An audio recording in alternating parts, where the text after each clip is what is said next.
Last time on Wanderlust. So, we're gonna climb up this, out the top, and then we'll have to kind of rappel down the other side of it.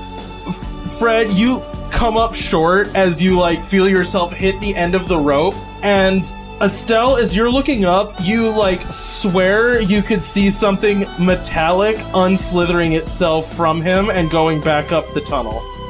And then there is what feels like an earthquake as lightning actually hits the surface of the Great Strider and it just shakes, seems like it takes a body blow. Y'all lurch, and everyone except Autumn and Maul are immediately thrown off, and then it catches slack on the ropes, and you all swing back down, and now you're basically just free hanging at this point, right?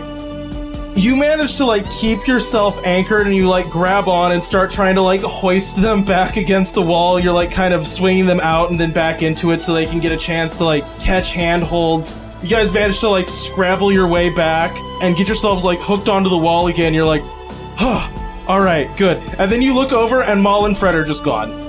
I think she looks up at Maul and does that kind of poking around that, or around where that would be as and eyebrows raised, She just goes, yeah, it's not a dog name.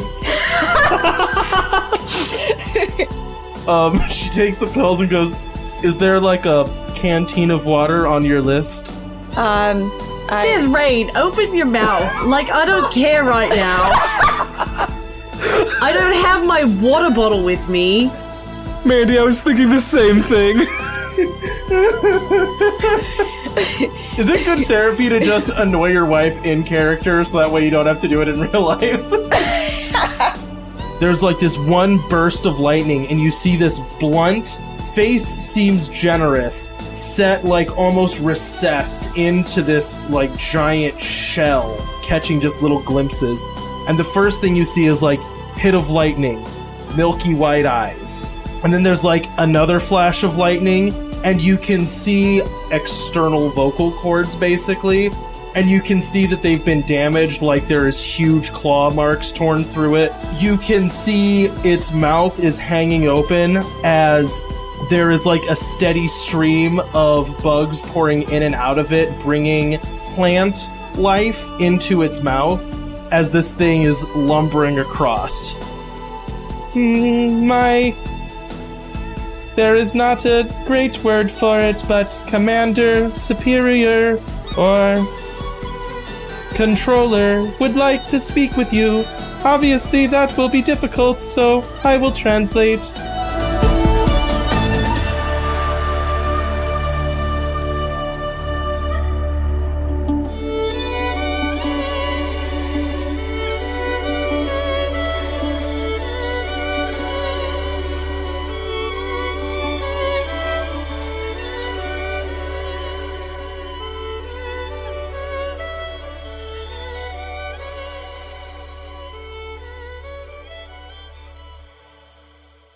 This procession of these crickets just stopped in front of you. Teti is standing kind of off to the side next to a larger, more, for lack of a better term, muscular-looking cricket. The larger cricket stands very still and, resolute in front of you. Its face less complex and colorful right now, just showing, a sort of mask of green tinged with a little bit of purple and very solid. Teti walks up hesitantly and goes, "This might be a little odd. I understand this is not generally how these interactions might go for you, but understand I am speaking for my superior here." And he gestures to the larger cricket. "So, right now, not me talking, but I figured this would be easier than trying to learn how to have you guys talk to each other directly." So a translator. Exactly, a translator. You've got it. My superior would like to welcome all of you formally to this, our sect of the Great Nymphic Order aboard the Lost Great Strider. We are happy that you can be here and that we can share knowledge, and he would like to formally request an audience to talk about the terms on which this might happen. We agree. Fantastic. I informed him this would of course be the case, and he did not believe me. You can see, like, the face of this other bug, like, flashes purple. And Teti goes, I am not supposed to be talking, aside from the things that he is saying. There's, like, a chunk of music that plays and some, like, flashing on his face, the other cricket's face, not Teti's. And he goes, what are your intentions here? What do you intend to do to us? We don't intend to do anything. Our home took a lot of damage from the storm that seems to surround your great strider, and we are wanting to find ways to keep that from happening again. Ah, yes, let me pass that along. There's, like, chatter back and forth. I do not understand why that is our problem. There is very little we can do about it, and we are most interested in what you might offer us for any assistance with this. Well, we noticed that your great strider seems to have been injured a long time ago, and we were hoping maybe after some time we could help with that. Do you have a significant amount of knowledge of grafting biology onto giant, prehistoric creatures? Not exactly, but I don't necessarily like to toot my own horn, but I'm pretty good at crafting. And I'd say that Estelle here is pretty knowledgeable, and Juliet as well, about the biological thing, so I think we could probably make something work. And with your help, maybe we could all work on it together. There's chittering again. And what would this achieve? Hopefully it would be a win-win. Our home would not be damaged any further by your great strider, and your great strider would be more whole and potentially more stable for you all. We have never had issues with our great strider. We have lived on it for countless generations, and we see no reason why that would change just because it has vocal cords. Do you care about it as more than a vehicle of conveyance? You see Teddy look really uncomfortable. And you hear Maul laugh next to you. And I'm trying to indicate how non-verbally to describe Teddy seems pained as he's saying this. It is not for us to edit or affect or care for the great strider. We live upon it. Well, the same way that you tend the earth and plant seeds and then collect them and harvest them, this would be similar. You'd be doing work now and caring for something now and for a future gain down the road. And also, by your guys' own admission, your great strider is lost, right? Maybe it got lost because of these injuries that happened, and by fixing those injuries, you could become unlost. So, out of game, I want to indicate something important here. You're talking about fixing its vocal cords, not its eyes. Yes. You have no reason to think fixing its vocal cords would make it any less likely to just wander aimlessly forever. This is a logistical point that matters. Well, my thought was if its vocal cords were fixed, maybe then other great striders would hear it and help it back. I don't know. It could communicate with other creatures. Yeah, that was my thought. But I guess maybe that's not the case. You guys have never seen one of these before. These are like world-endingly huge creatures that you have never seen before. I mean, I'm just spitballing here. Like, obviously this is the first of these things I've ever seen. I don't really know how they work, but it's just a thought. Like, if the thing's injured, maybe we could help it become uninjured. Our idea of helping it via the vocal cords was more a goodwill gesture, if it's something that we're able to do to help it. I mean, we don't really like seeing things in pain, you know. If it's something that we can help, that's great. But like I said, that it feels a little bit, it probably is more of a little bit of a goodwill gesture, because since your Strider is lost and continues to wander around, they've now found our home. And we don't want it to keep hurting our home. You see, like, Teddy kind of tense and just goes, I agree with this. I would like to learn from you, and I think that we could maybe work together on that, but, my superior does not agree. And then you see the other cricket's face, like, flashes purple and green, and Teddy just goes, my subordinate has expressed an interest in us exchanging technologies, and if that can help you in any way avoid further damage to your settlement, we find that agreeable, but it must be an exchange, not just free services rendered. So you're saying you know how to switch the direction of the Great Strider? Absolutely not. So then what are you offering us in exchange? It feels like you're just asking us for technology and you haven't put anything up for us to learn about. Or to help us keep your Strider away from our home. Which you just said you don't know how to do. Teti again looks kind of, like, sad. The coloring on his face is getting, like, darker. There's, like, itself a little bit of purple in it.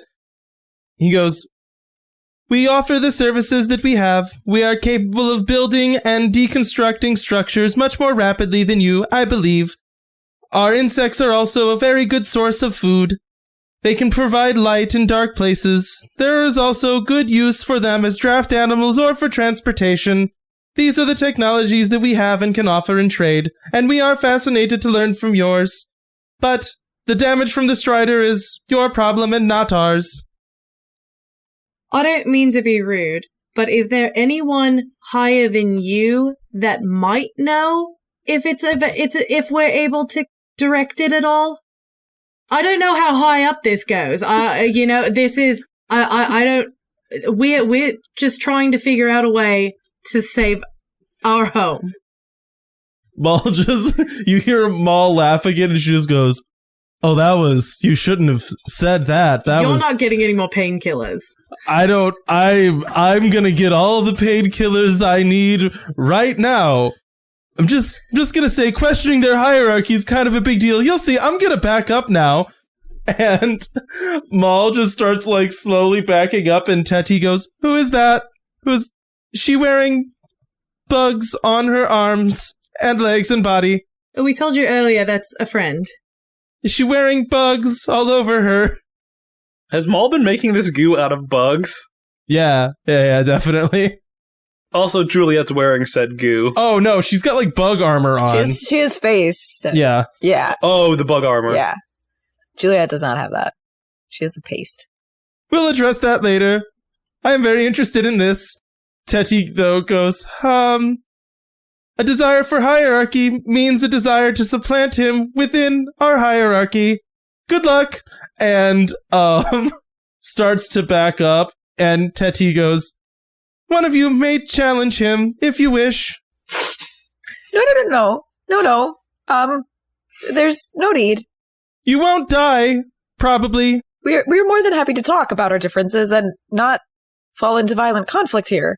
It's not a violent conflict. Well, what is it? It is a dance. A dance of superiority. Whoever wins takes the rank of the other. Okay, so this is probably what Fred and I saw earlier. Did you see two crickets doing some kind of dance where their faces were purple? Yeah. Then yes. I don't think we know how to do this in a way that would be satisfying to either party.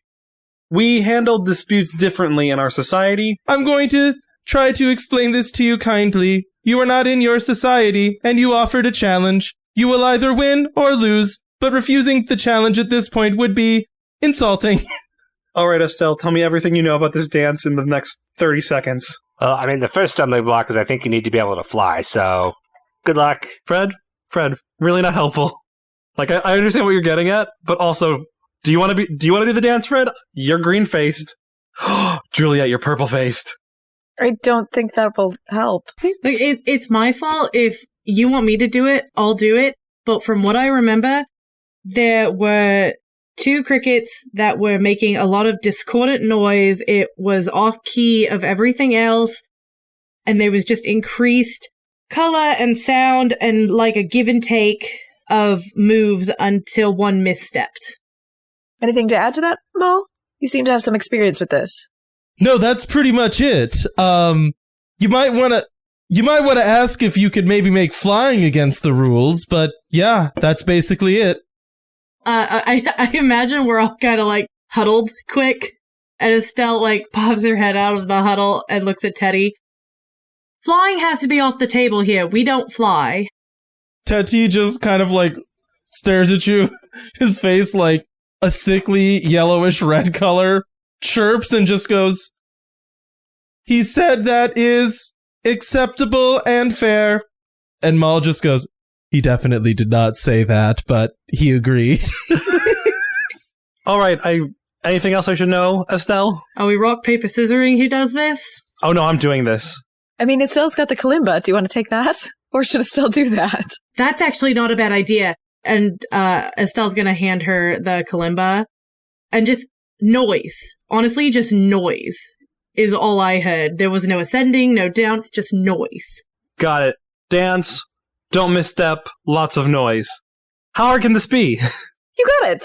Cody. Yes. Can I create an aspect of, through my animal handling, of having explained this well enough that she can follow it? Yes, and I will say basically what this actually is mechanically, or like physically what this is like an attempt at doing more and more complex movements to get one of them to falter, and that is then considered a win. So it's copying each other. The idea is to like mimic the other person's movements. So it's like horse, except with dancing. Yes. Except usually there's flight involved, but, you know, fair to not have flight involved. And yes, you can try to make that aspect. +5. Okay, you have an aspect of that. Nice. Anyone else want to make an aspect while we're at it? You know, I'm only fighting for superiority against Papa Cricket here. Can we add as many things as... How many aspects can we add to you? I think you can add as many as you want, but you do have to make this, like, justifiably something that makes any sense at all. You can't just be like, I give him wish juice. You know, it has to be like, how are you helping him? Not just... Can I use a stunt to make an aspect? What's the stunt? Preparation, you're thinking ahead pays off. I can give her an object. What object do you want to give her? I would give her a bottle so that she can, like, blow across it and make weird noises, or, like... do like raindrop sort of thing? Well, like, I already have like one thing in my hand is the problem. Like, Okay. I already have a kalimba. You have the kalimba, and I will say that kalimba will give you shift if you succeed. Because this is going to have a few stages, so it's not just going to be like a one and then done. There's going to be like, you know. Could Juliet roll research or investigate or notice check on something that would be hard for them to do? Like, a way that I can use my human anatomy in my favor. Okay, that's what I was kind of thinking of, like, what object could I give her that would make a noise that they can't make? But I can notice something. I don't hate that. I'll give that one if this is successful. It feels in character. That's a +2. You rolled really poorly. I did. You can re-roll if you have an aspect that would allow you to re-roll. Yeah, you don't need an aspect to just re-roll. Oh, okay. You can spend a fate point to re-roll that if you wanted, but you have to keep the re-roll, I'm pretty sure. Okay. That is still a +2. Okay, so what I'll say with the +2 is what you know is that humans, I think, this is me maybe not knowing a whole lot about biology, I believe one of the few strictly physically beneficial things to us compared to most other, like, predatory animals is longevity.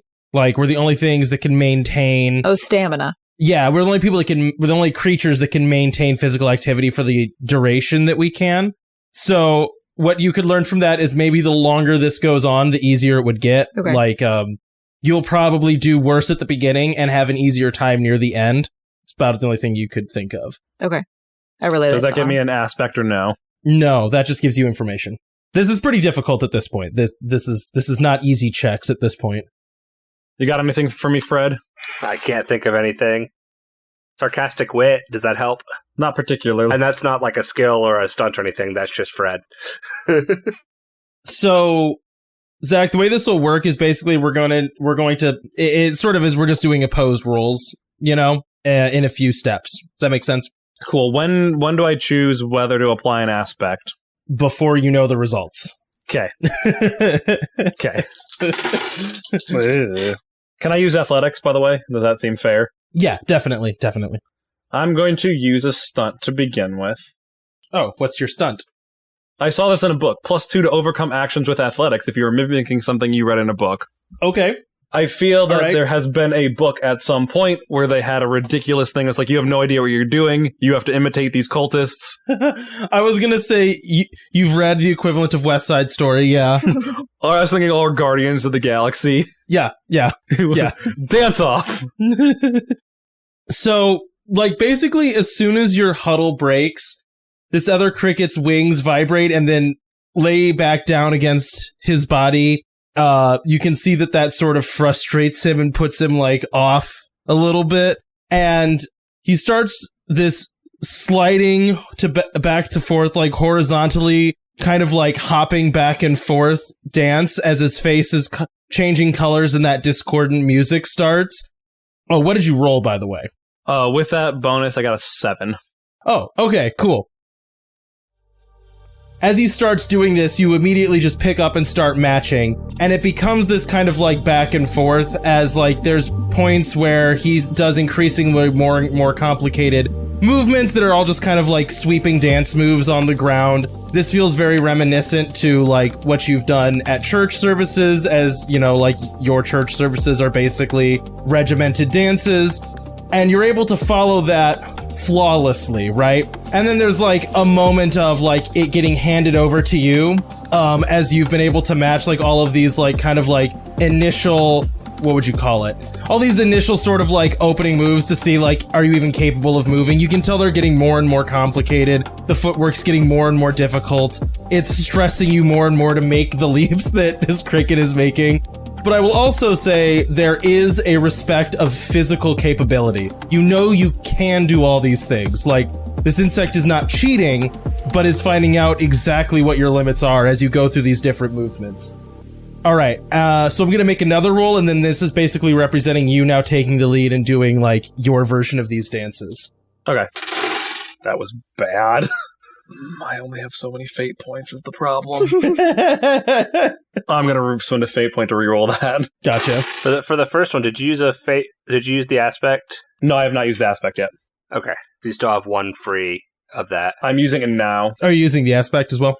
Mm-hmm. Okay. That'll be a 7. Okay. So tell me what you think this would look like for you as you're now given the opportunity to like challenge this bug with complex movements that you think only Autumn would be able to do. Still set to kind of like the constant musical rhythm of this city. I think Autumn does... I'm going to describe this 2 ways. For Autumn, what she does is she does like the most complex like prayer dance she knows. You know, think of it like as like the Athanasian Creed, you know? Yeah. It's such a deep cut. Cody got it. It's the creed that you never say in church maybe once every 10 years, and because it's like 20 pages. No one has it memorized. If you do, tweet in. I want to meet you. But Autumn has this memorized. But Autumn, I mean, it's different. It's something different. It's like a cross between like praying and like Japanese katas. Or martial arts katas. What I think she's doing that I think only Autumn can do, and by only Autumn I mean only humans, I think this prayer involves a lot of hand movements as well as foot movements. Oh, cool. This is like a quadruped, so she's making him stand bipedal more so, and do movements more in the air, and have less balance. Gotcha. Okay, so you can see that is challenging, and it's funny because out of all the things that you think you're going to be, that's going to make this difficult, it's attempting to mirror the movements of your specifically 5 fingers. And it's like, you never see this other cricket misstep, you never see it lose tempo, it manages to keep up, but you can see like frustration and like these red, purples, and yellows smearing across its face as it's trying to actually move fingers that don't exist or imitate that motion with just very different appendages. But, to your frustration, perfectly done. As the dance continues and it's like kind of passed back over to this other cricket, the dance becomes far more vertical.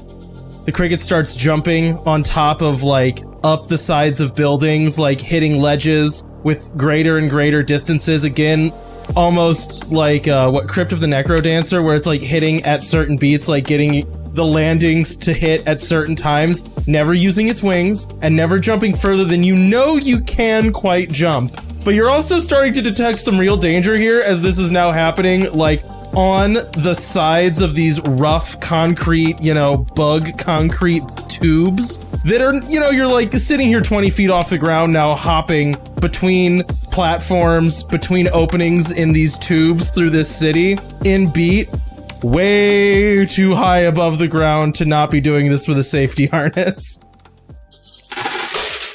Ooh, all right. I don't like you saying ooh at all.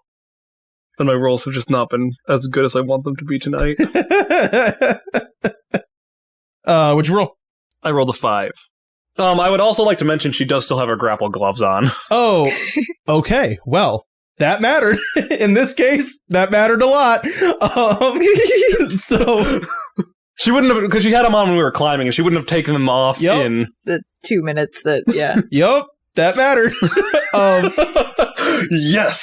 So as you were hopping from platform to platform to platform, I'll say you never quite needed to use those grapple gloves, right? This was just, you were basically parkouring from platform to platform to platform, keeping pace with this cricket as it landed in time, and you could see it stretching how far that was. Every time you jumped, it got further and further and further, and finally, it was like going through a series of ones that he knew you could make that jump, but could you make that jump 4 times in a row, So like those links stretched high above in this opalescent city, and that last jump where it was like, oh, definitely you can't make this, right? Because it's like, you're tired, it's a little too far.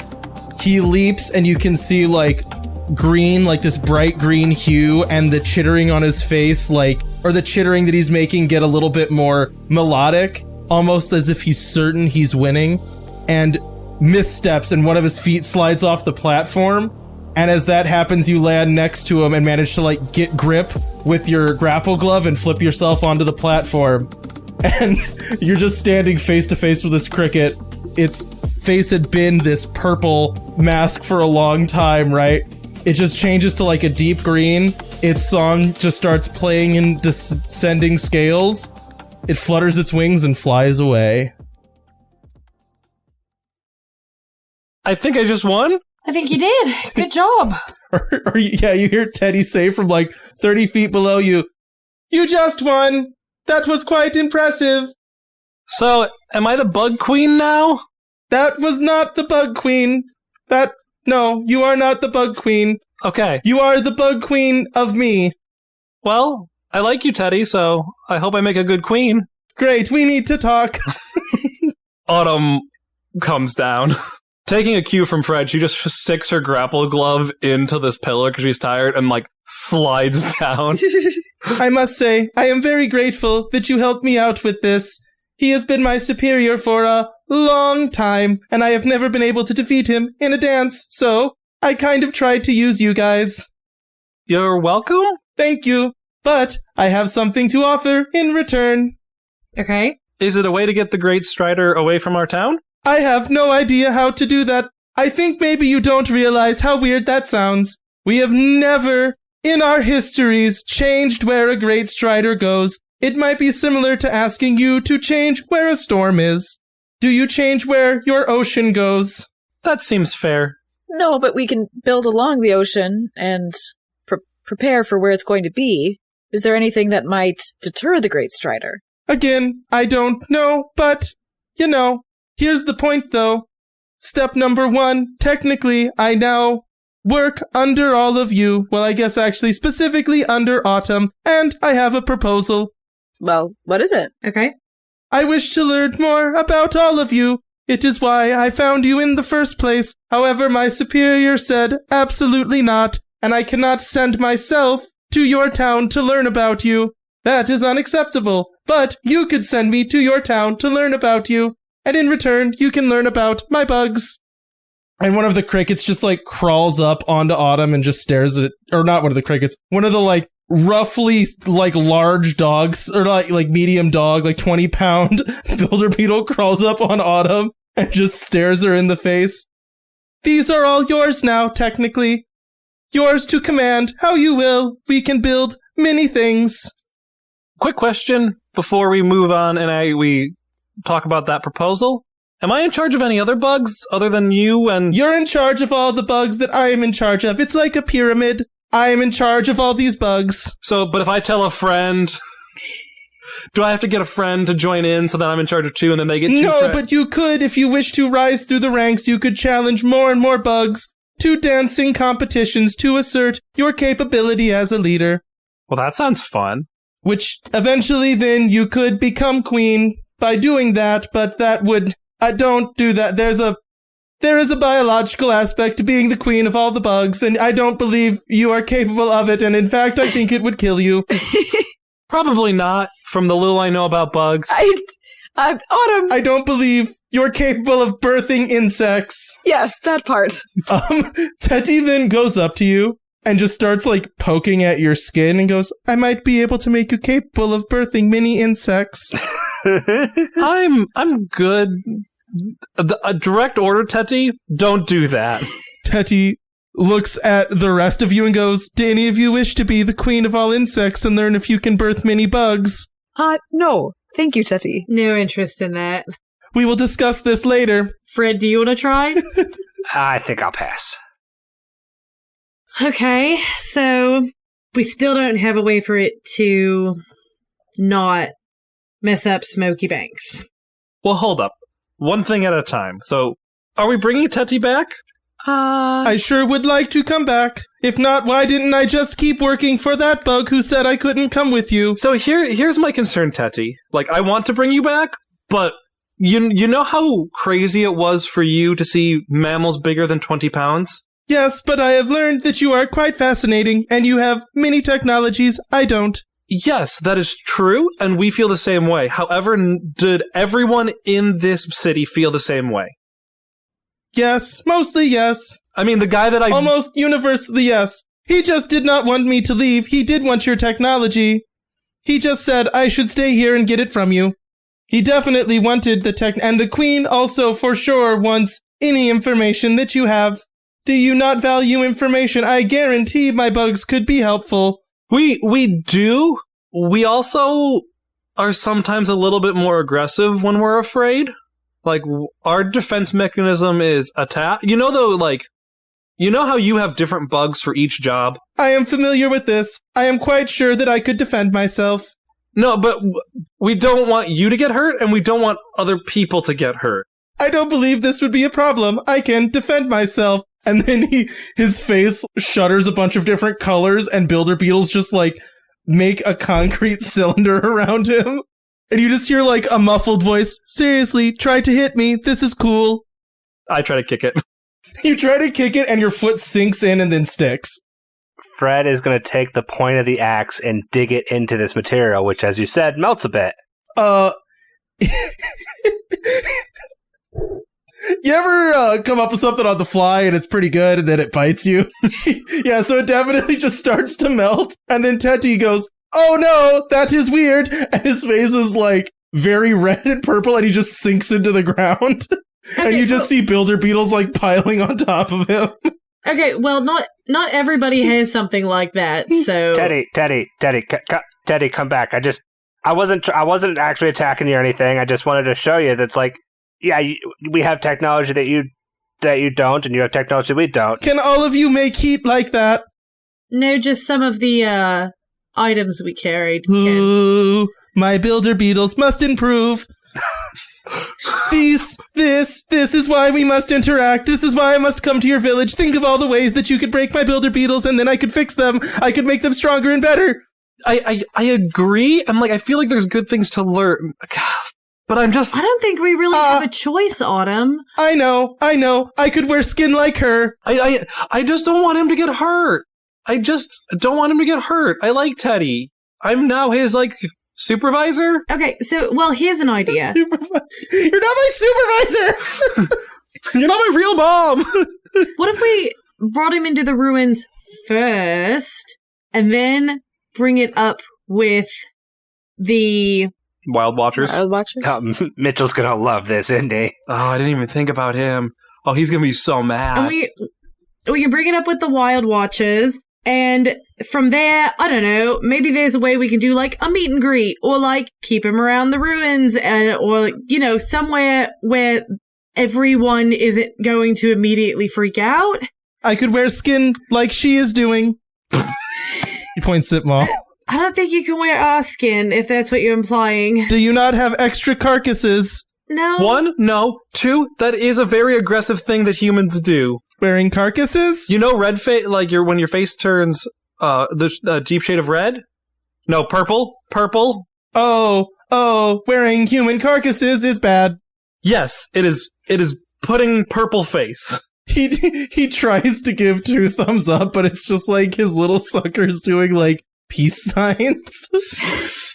I have seen you do this. It means yes.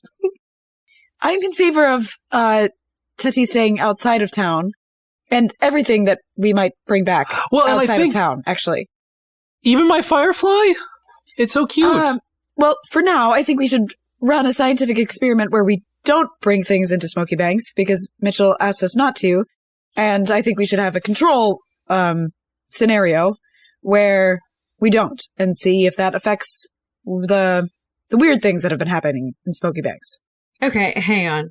Juliet, are you implying that because we went out and came back with mushrooms last time, that's the reason the Strider found Smokey Banks? I can't confirm that it's how it's connected exactly, but Mitchell mentioned it, and I think in the spirit of scientific veracity, we should at least test the theory.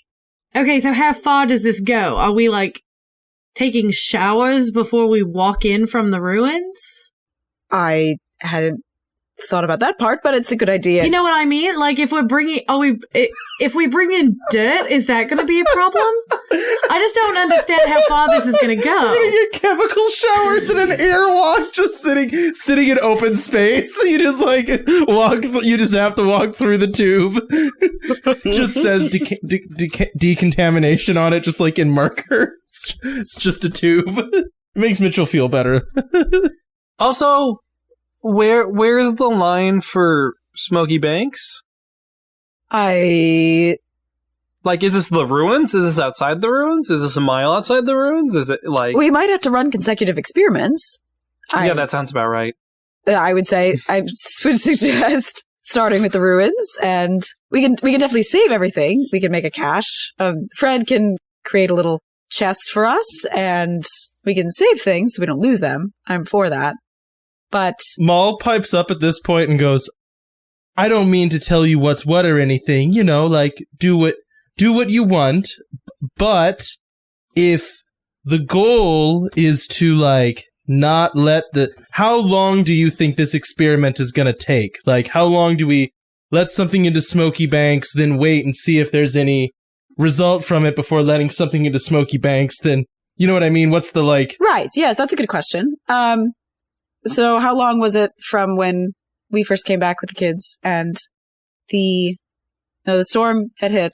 The storm hit before you even came back, yeah. Okay. But weird things have been happening before that.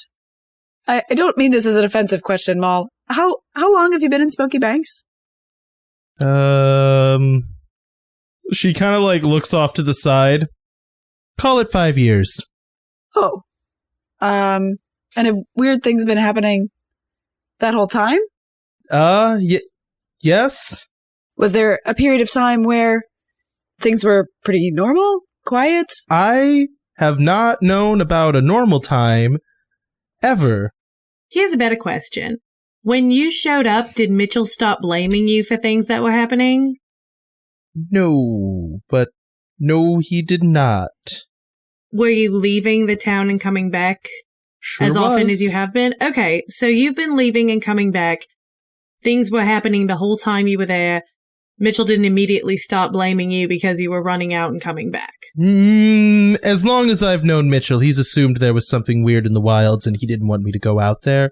Let me maybe rephrase that. Yes, like, he didn't want me to do what I was doing, but he was also aware that it was happening before I ever showed up. Okay, so he wasn't like, you went out into the wild and you brought the next bad thing that happened from the wilds.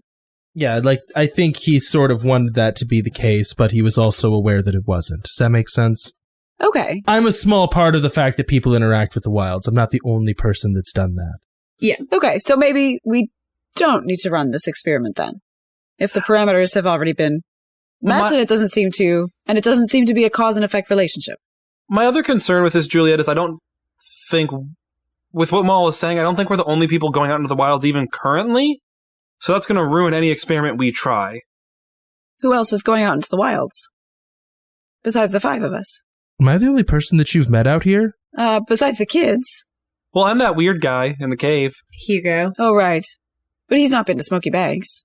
Well, no, but I mean, okay, if I'm any indication, there are teenagers who occasionally at least go as far as the ruins, if not a little farther. Like, people are taking the chance all the time to attempt. Well, and we don't have a solid wall to stop people from going out, so people could just wander off for an afternoon and not tell anyone and pick mushrooms that are just on the edge of the forest or something. Also, things might wander in. You know, people or things might wander in. Which, all this to be said, I do think having our more esoteric stuff stay in the ruins until we get people acclimated is a good idea. Oh, absolutely. I was going to say, I didn't mean to jump down your throat, Juliet. I actually fully agree with you, at least as far as Teti. But it was kind of like, I don't know where the line is, you know what I mean? In terms of how much we're trying not to bring back. Right. If this isn't a new thing, and we're just walking into something that's been going on for a while, then I don't think we need to take quite as many precautions. So I do agree.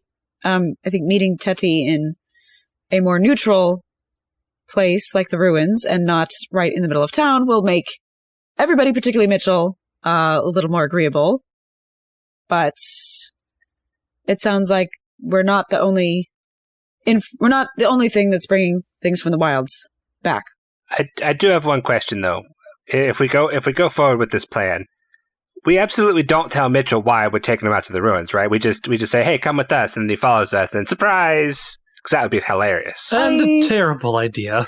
How much do you want Mitchell to not like you? I could do this, and then Teti puts his little squishy bug hands in front of his eyes, and then goes, "Boo, boo." Boo. Now that would be hilarious. I've got your nose, and then I could pull his nose off. Maybe we don't do that. I saw you do this. Who? Not you specifically, but a person to a baby. Okay, lesson number 1-ish. Are your noses not removable? They are not, ever. I'm glad I didn't try that one. We have a lot of time together on our way back. We can talk about things like that. No body part of ours is removable. What about your hairs? They fall off all the time. It's gross. They fall off, they don't reattach. So it's like dead skin cells, so... Like what? Like an exoskeleton? Like shedding things? Does your carapace ever do you molt your carapace and then regrow it, or? Yeah, all at once. Yeah, it's like that, but in parts, in very, very small parts. Constantly. Gross. That's gross. Sorry. Anyways, I am fine with living wherever. I am very adept at making houses. Speaking of which, Fred, can you get my foot out of this? Sure, he does that. He's just been doing stretches forever. Autumn kicked it, kicked a door. She's had her foot in this for 10 minutes now. In my head, while you guys were talking, I was imagining Autumn very trying to casually pull her foot out and just But I do believe there is still a problem. I believe for me to be able to learn from you, you need to continue existing. So I would like you to continue existing, and I am concerned that the more the Strider walks by, the less you will exist until you don't. So So, how can I help you continue to exist? I can make things. And then his builder beetles just start building and taking stuff down, just complex shapes and stuff. Can you do colors, Teti? Can your bugs make things that are a certain color? Like purple, for example. Teti, his face flickers a certain color, and then, a very red-looking bug crawls up to the top and just explodes, and the pillar turns red. Yep, I have smaller ones. They can be very detailed. But isn't the Great Strider blind? Oh, right. Is the Great Strider blind? Almost. Oh, wait, no, they know that. Sorry. Back that up. Delete that line. Never mind. We're not doing this. Retcon. I need to have a button that's I've misspoke. Go back. Rewind 5 seconds. Every time he says anyone's name. Yeah, okay, so he can't see colors because he can't see anything.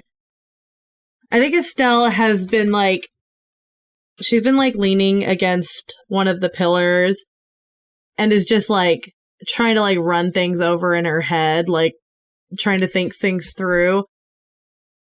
So I guess, Teddy, nothing is wrong with, the Great Strider can still hear things, right?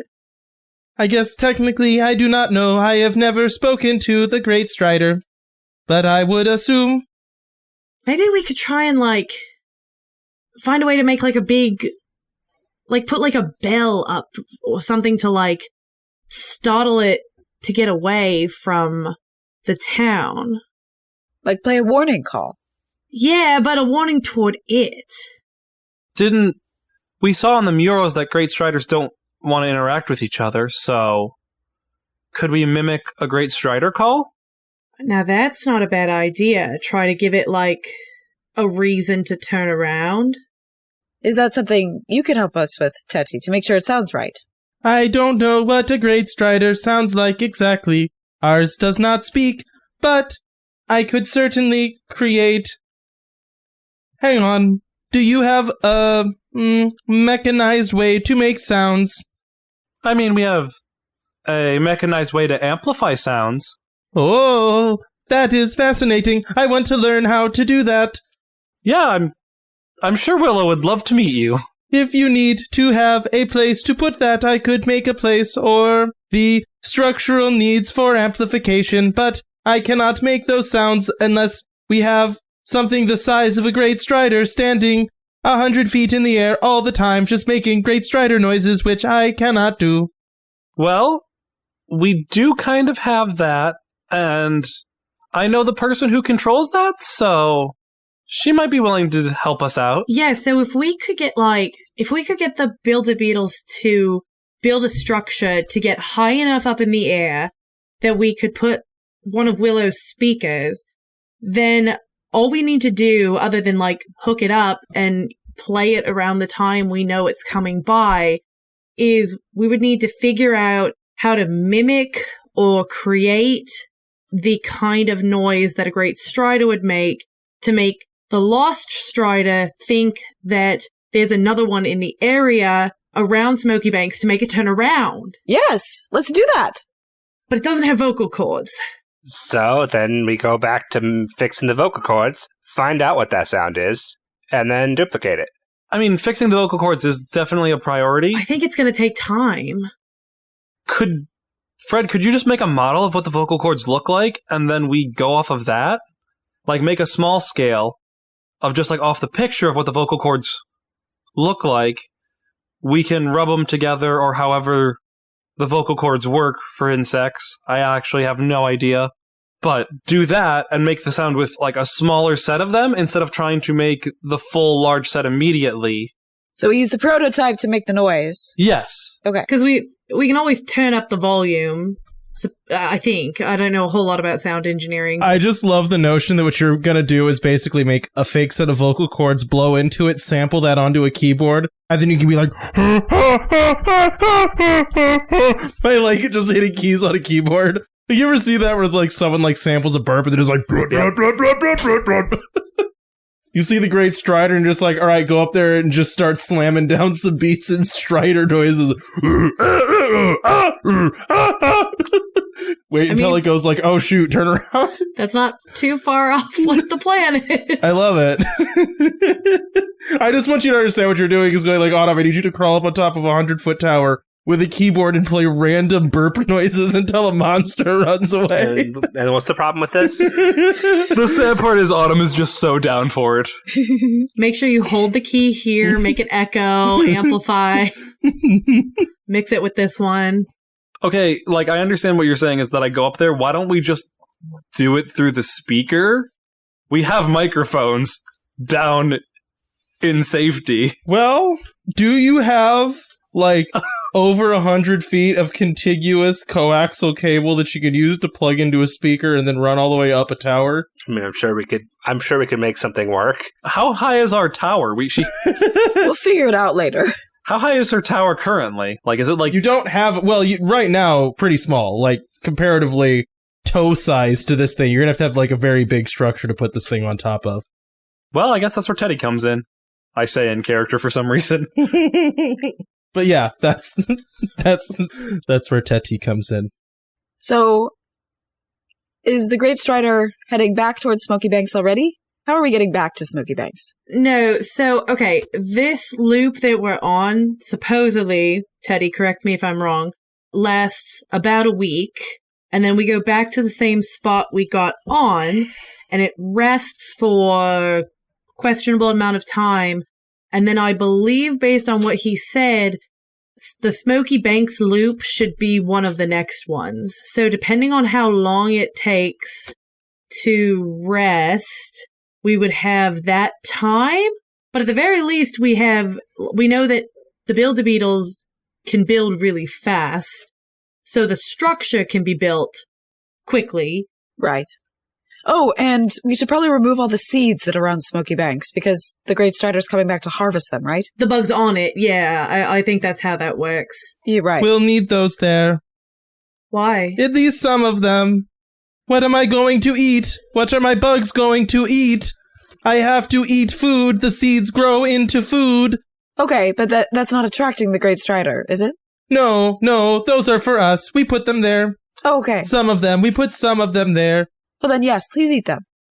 I will need a certain amount of land given over to the feeding of me and my herd. We could probably... the area right outside the ruins where they were, we could probably try to keep it there and find like a hard line before it goes off into more of the rest of the wild. I find this agreeable. Okay, but do we need to try to get back sooner? Because I saw a lot of flying bugs. We could see if we could ride a flying bug back to Smokey Banks. I do like to fly on the bugs. You can see so much from up there. There are so many interesting things to learn, like about the quality of the air, the way it moves, its pressures. Also, you can see the sky and the ground. You can see for a long ways. I love to ride on the bugs, but you must have something to trade. Basically, everything we have is a novelty right now, right? Yes, but that will be up for you to convince someone that what you have to trade is worth the use of one of their flying insects. I do not make those. Okay, so do we want to get back sooner or later, is the first question. I mean, I think sooner is preferable, but I don't know if Guffy can ride on one of those. I could put him in a container. What kind of container?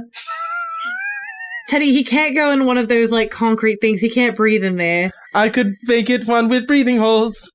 There could be food in there. It's not any different than a kennel, right? That feels really bad. As you say that, Teti's face starts to, like, do that, like masking, or, like, that, like, color changing, and he starts, like, vibrating and making a noise. And you just see, like, almost 3D printer-esques as bugs, like, tiny little builder beetles, curl up and make this extremely fine meshed-sided crate, you know, with an actual movable door. And once it's done, if you put your hand on it and press a little bit, it's like a little bit flexible, you know, like you see these ones, their insides make a very flexible material that is also resistant to water and very strong. Just not in compression. Don't sit on it. Teddy, have you seen my dog? He's pretty big. Oh, this crate's big, yeah. It's not about how big it is, it's that he's heavy. He could sit in it.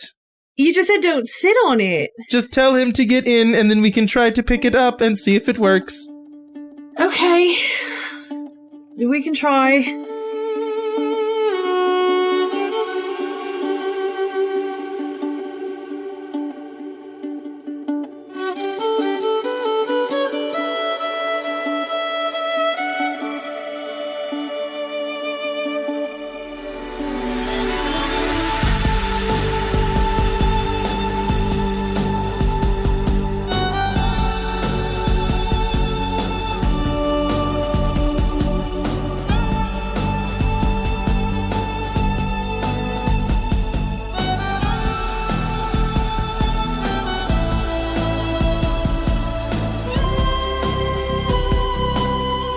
Thanks for listening to this episode of Wanderlust. Music for this show is credited down below. If you like this campaign, you can find more of our shows at the Wandering Gamer website or on Podbean. You can also find us on Twitter, Instagram, Facebook, YouTube, and Twitch. Links in the description. Now bear in mind, in the wilds, some wander to get lost, and some wander to find themselves.